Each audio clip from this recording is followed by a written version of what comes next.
Je vais vous présenter une technique pour arrêter définitivement les mauvaises habitudes qui me sont préjudiciables. Cette technique est facile, mais peut paraître dure et extrême envers soi-même. Elle permet de couper l'herbe sous le pied des mauvaises habitudes de façon implacable, sans causer de tort à personne. Elle obligera mon subconscient à coopérer, comme avec un vrai enfant, pour son bien. Il faut un minimum de croyance et de superstition.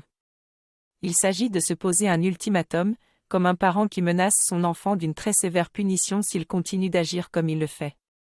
On va faire pareil avec l'enfant intérieur, mais sans lui mettre une torgnole. On va plutôt lui promettre une torgnole virtuelle.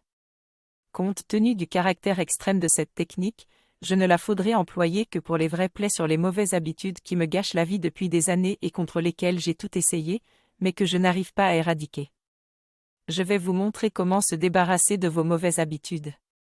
Ces habitudes sont des comportements compulsifs qui vous empêchent de vivre une vie saine et positive, tels que rappeler un ex malgré leur rejet, consommer de la nourriture malsaine, écouter de la musique trop fort, acheter compulsivement ou regarder constamment les actualités.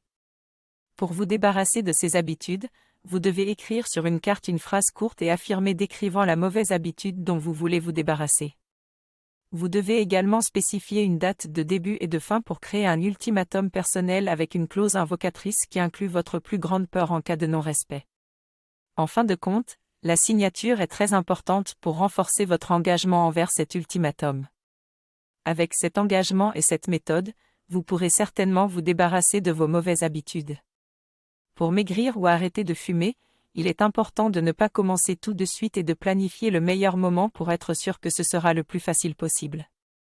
La fin doit également être planifiée avec une limite claire pour ne pas tomber dans l'incertitude et l'hésitation.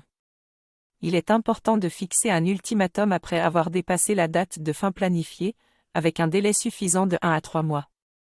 Il ne faut pas forcer, il faut être dans la mesure. Toutefois, la menace d'un ultimatum va faire comprendre à notre enfant intérieur que la fête est finie. Ce dernier va travailler pour guérir le traumatisme, la blessure ou les mémoires qui nous ont poussés à céder à notre mauvaise habitude. Il est important d'avoir foi en sa capacité d'attraction pour que l'ultimatum soit efficace. Mais même chez les plus cartésiens, menacer d'un courroux invisible affectera leur subconscient.